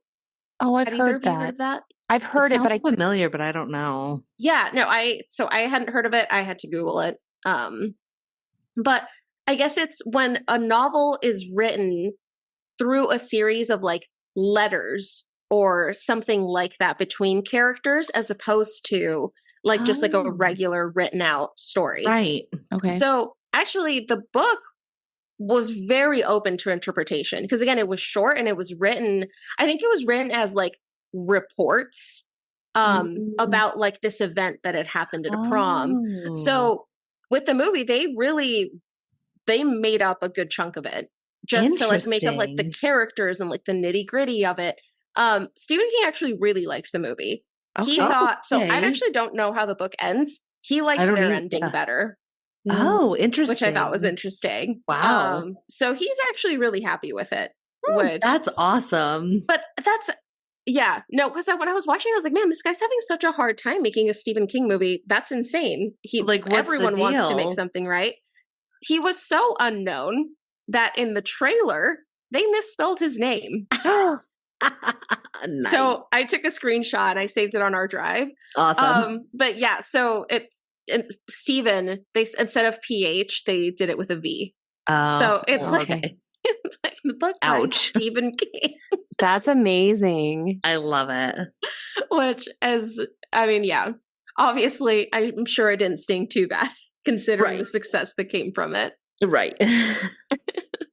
Okay, and then our girl, Sissy Spacek, was very committed to this movie. I think she's one of those actors that just needs to get into it. So I feel like she did a lot of kind of insane things. Method acting. She was committed. So to prepare, she isolated herself from everyone, which I feel like makes sense. It's like in order to get in that state, it's like just separate yourself. And then she decorated her dressing room with like a lot of religious iconography. Like she was just like alone, surrounded by it all the time to get into it, which I love. I love her commitment.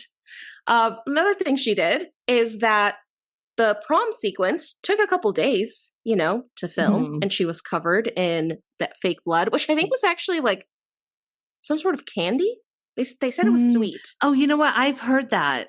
Yeah, I've heard about that. Actually, yeah. So I forget what exactly it's called, but yeah. So it's like a sweet kind of candy thing, and she wanted to like keep the effect going. So for days, she would just sleep in the fake bloody clothes. Oh my gosh. She would just stay in it.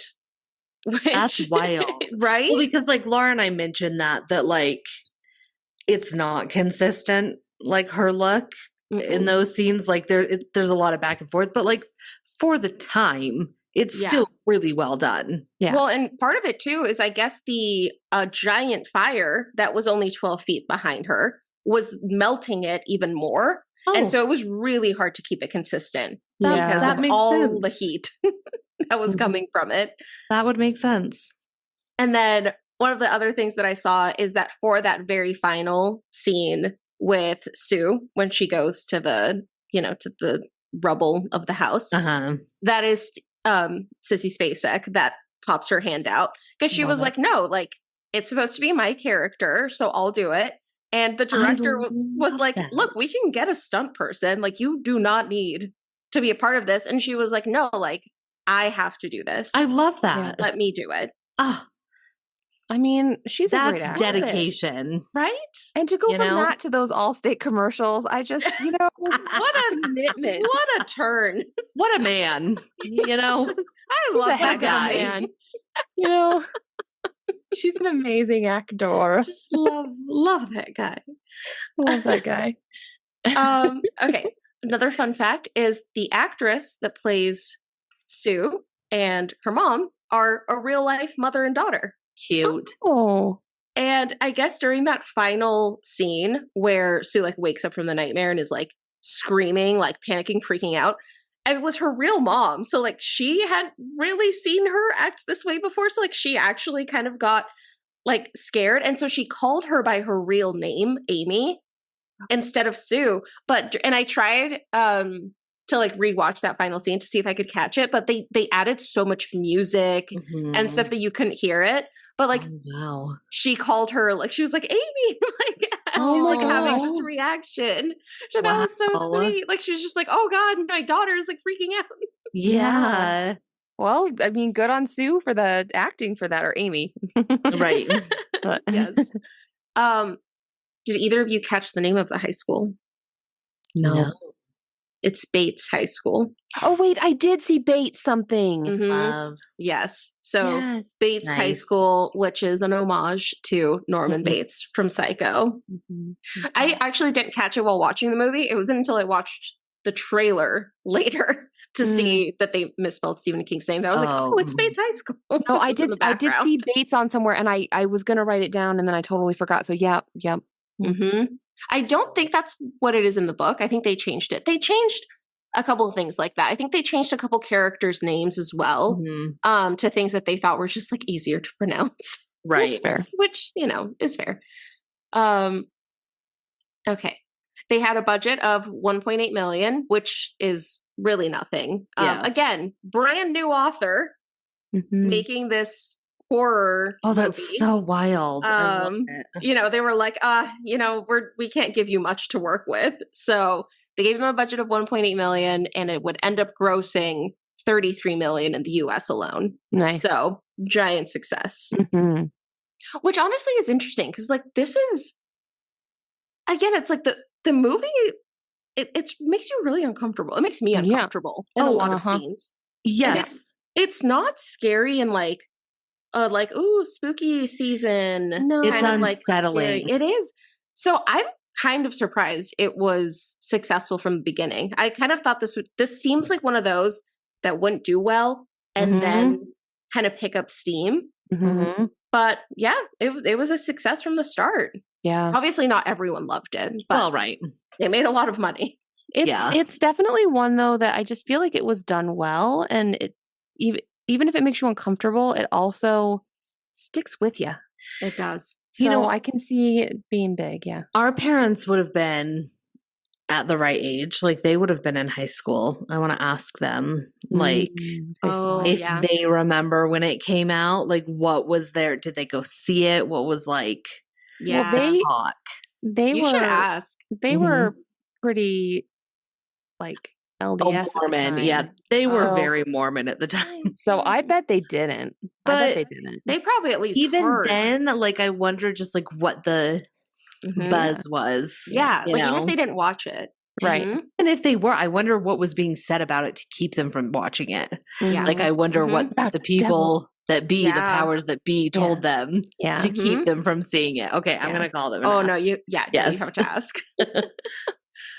This was John Travolta's first major film role. Not his first film role, but major one. He had other smaller roles before this.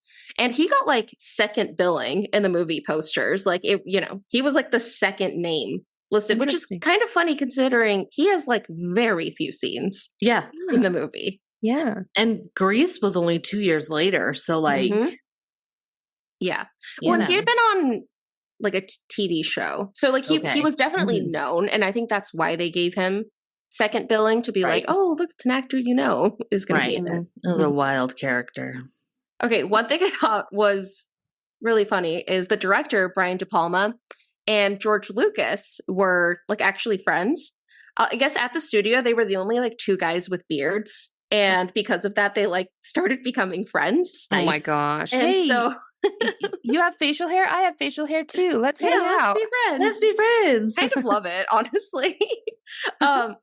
So while Brian De Palma was casting for Carrie, George Lucas was casting for Star Wars. Nice. And they realized they were actually looking for the same demographic. I mean, they were both looking for, actors that like looked about in the same age range. Like they were kind of casting for the same thing. So they actually did joint auditions. What? So when people would go to audition, sometimes George Lucas would kind of start them off and then Brian De Palma would finish it off. Sometimes Brian De Palma would start and then George Lucas would say something at the end. So they just like auditioned everyone at the same time. And for both. yeah. It was that's so wild. I feel like because of that, there's a lot of misinformation. Like I feel like I've seen things that said like, oh, Carrie Fisher was actually cast as Carrie, but then she refused to do it because of the nudity. And so it's like none of that is true. Yeah. So there is a lot of misinformation of like, oh, this person was actually going to be in Star Wars and then they got cut, which is why they went to Carrie. So I'm sure there was probably some movement of actors from because they were auditioning for the same things. Like, right. There's no way that there wasn't a little bit of overlap. Yeah. But I just like that's so funny. Like, drastically different movies. Yeah. It's like so. We're kind of looking for this vibe. You'll either be in Star Wars or Carrie. Get in there and do your thing, and we'll decide where you go. That's amazing. That's amazing. Right? Okay. So they used like a real house as inspiration. It was just like a house in California. And they picked it, we had kind of talked about it because like it kind of gave them like a church vibe from the outside. And it was also very like asymmetrical, which it was. Like if you look at it, it's like it seems off. Like there's something off about the house. So they used a real house except for the very end scene. For the end scene where the house crumbles down, they made like a half-sized replica of the house. Okay. Put on a lot. And in the like bonus features, there's like pictures of like Sissy Spacek like sitting at like on the like porch of this like half size. So it's like she's as big as the house. I love that. I love that. Yeah. And then originally in the movie, I guess in the book, I think it might be at the beginning. I'm kind of forgetting. There's mention of like raining rocks, like rocks that come raining down. And so for that end scene where the house gets demolished, the original plan was that it would be like raining rocks that crush the house down, which is partially why you get that like the holes in the ceiling. It was supposed to be kind of the rock. The truck, well, one, it was like, I guess they tried smaller rocks and then it just looked like rain. Like they could not get the effect. Like, it was like, this doesn't look like a rock. It just kind of seems like a light rain. And then they tried bigger rocks, but I guess the truck that they had used, like it just was not working. Like they couldn't get it to work properly. So they cut all that out and decided to just do what we got in the movie, which was that it kind of falls on itself. They had already filmed the holes coming down inside the house, but it was like, I don't know, with the scene, it's all so chaotic. Nobody will notice. It's fine. And honestly, I didn't notice. No, I did. I felt like it seemed like something was falling through the ceiling, and I was like, "What was that?" I just figured it was debris, like the second story. Like I just figured it was the attic coming down. Right? Like, okay. Yeah. They did make a TV-friendly version of this movie, and the main thing that they had to change was the locker room scene. Because actually, when you think about it, this movie's rated R. Yeah. And it really is just that locker room scene. It is. Like, that's really the only thing that makes it R. So for that one, they just kind of like strategically placed towels in places. Right. So that was the biggest difference in like, which I might still be available somewhere. I didn't actually check. I'm curious if like hunt that down. anyone like accidentally rented that one, you know, is like, what are you guys talking about? Yeah. This beginning scene. Right. No, there was dirty pillows a flying. Yep. Yeah. They were everywhere. Gross. So gross. In the book, I'm pretty sure they say that there were like 11 people or something that were part of the prom attack. But in the movie, it's confirmed that there are 73 people at the prom. So our number of deaths, 73. Ooh, that's a high one. Yeah. Well, I guess then you have to count her mom and Carrie. So 75? Mm-hmm. And it's pretty high. Does Johnny T and Chris, do they count as being in the prom or not? Oh, I mean, I feel like they were outside, right? They were outside. Okay, so we're going to guesstimate 77 for this one. Yeah. That sounds about right. I believe that. Yeah. Mm-hmm. Yeah. Okay, in that scene at the prom where the fire hose is spraying, the hose accidentally sprayed one of the actors directly in her ear, and so it burst her eardrums during the scene. Oh no. So she was in like an insane amount of pain and then had a lot of problems with her, equilibrium because your ears help with that. But luckily after like 6 months it healed. Oh God. But I've heard that having your eardrum burst is like incredibly painful. Yeah. So I have some health issues and I've been through some things. I know pain. I know it well. I have had my eardrum burst. It is one of the most painful things. And the thing that sucks is that it takes so long to just heal, but then the long-term impact, because like for me, I was on an airplane and I think I had like a cold and we're ascending and all of a sudden it like something happened and I almost think I might have passed out for a second. Like but the flight attendant knew what it was. Like they must have known because then my ear was bleeding. Yeah, like a lot. And so that sucks enough, but then it took a couple of years for it to fully go away. Yeah. It still like bothered me when I would fly and stuff. Oh. So yeah, that it is, I would not wish that. Well, no, I would wish it on some of my worst enemies, but not all of them. Yeah. Only a select few. Only just a few. The really bad ones. Yeah, just the really bad ones. The others that's not fair. And the ones who were the bullies. Right. Yeah. Oh, that I can't even imagine. Your ears starting bleed. I would think I was dying. Well, that's my brain. Because I guess. At least in my case, like it was just one. And so like, you feel so disoriented because it's like half of your head feels like it's just exploded up your face. So it's awful. I can't even imagine because I've flown when I've like been recovering from a cold or something a couple of times, and it just it's multiple times done this where it plugs up one ear, right? And it's not super painful. It's a little painful, but it's mostly just like so freaking annoying and like disorienting to just have one side of your ear be all off. Like even that is just obnoxious as heck. I can't even imagine if it like actually bursts. Yeah. No, thank you. No, tip. If you have a cold or are recovering from a cold, get some decongestant. Yeah, and be careful. Like, some nasal spray or something. Like, seriously, be ready if you're getting on a flight because it's always in my travel rough. bag now. Always, just in case something happens. Yeah. No, it's a good thing to have.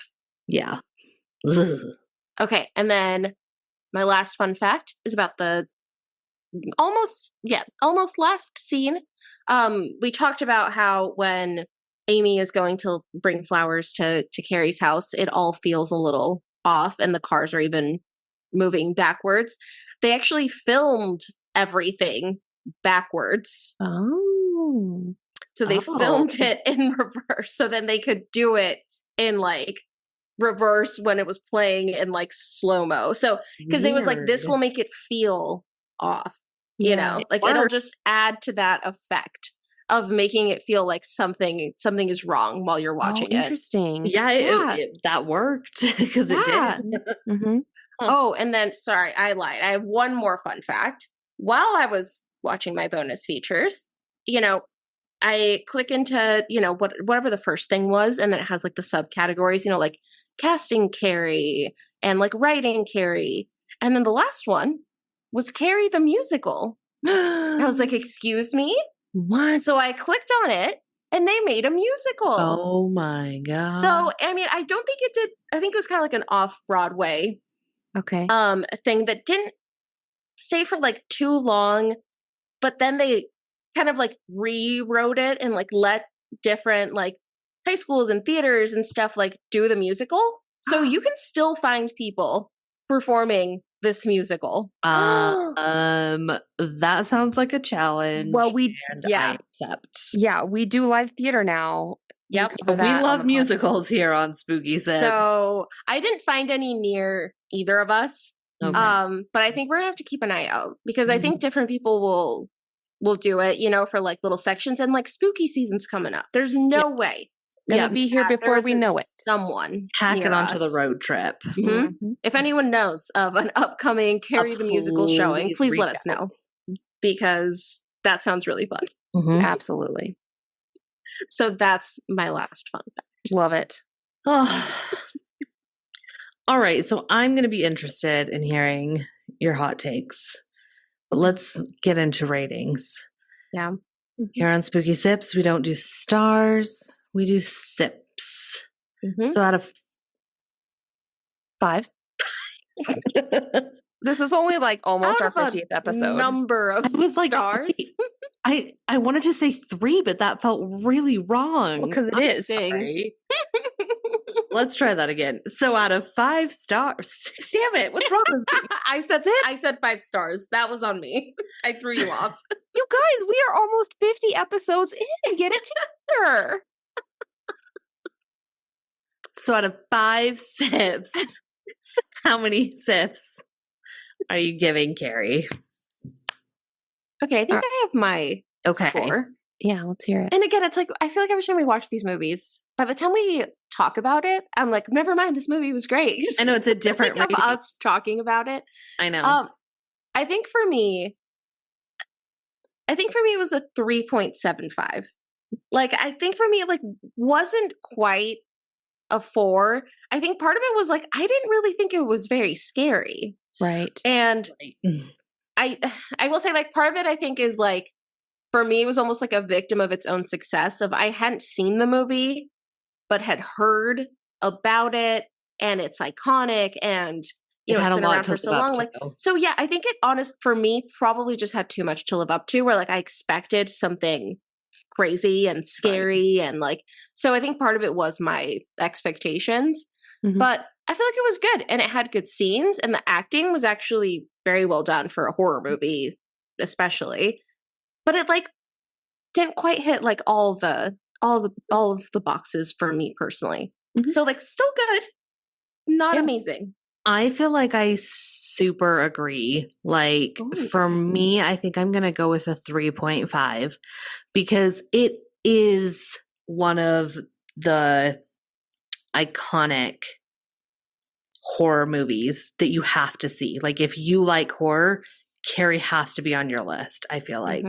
So for that, I give it a lot. And I really loved actually the acting in it. Like, even though the one couple was so goofy, but it was still good acting. Like, I enjoyed the experience of watching it. For me, I think I'm going to do 3.5. Yeah. Very similar to you guys. And we've kind of talked about like 3 for me. That's a good movie. That's a good movie. Yes. I'm giving it a 3.5 as well because I agree with everything that you both said. Like the acting was good. It's just so iconic, but it's not scary, but the storyline is so good. And I will watch this one again. I know I will. Yeah. So solid choice. It's a must watch, but not super scary. So 3.5. Yeah. Solid. And honestly, yeah. If you don't need movies to be super scary.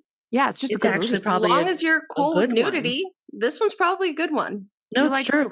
If you like bushes and dirty pillows, this is the movie for you. Yeah.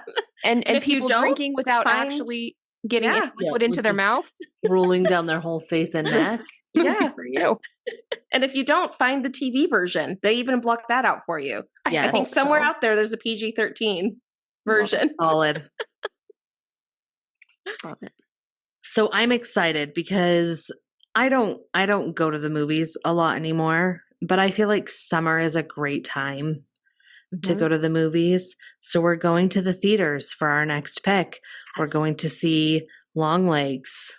I'm so excited. Okay, I have like on our Instagram account seen so much about it, but I've really tried to stay away. I'm trying to stay away. I haven't watched a trailer.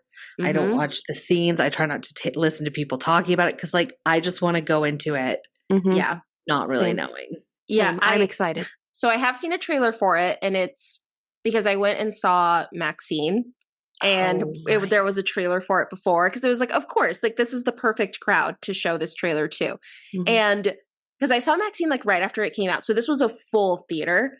And after they showed the trailer for, because, you know, they do a bunch and it was like, you know, kind of normal. After they showed the trailer for Longlegs, there was like everyone was like, there were like whispers. Like it was just like everyone is having like reactions and like talking to like the people next to them. Like that trailer had the biggest reaction in the theater. Like it was actually kind of funny. Like everyone immediately after the trailer stopped was like, oh, and like had to like talk to the person. Oh my gosh, I love that. I'm so excited. I'm so excited. I'm really excited about this one. I hope it lives up, but we'll see. We'll let you know. So if you haven't seen it, head to the theaters. Get sipping, get watching, and we'll see you next time on Spooky Sips. Bye. Bye. Thank you for listening to Spooky Sips. If you enjoyed this episode, don't forget to rate, review, and subscribe wherever you're listening. To stay up to date on all the spooky things we're up to, follow us on Facebook and Instagram at SpookySips_podcast. And if you want to help support the podcast, consider buying us a coffee, or really a cocktail. We are completely independent, so every little bit goes a long way to keeping our podcast running and improving. Thanks again for listening, and we'll see you in 2 weeks.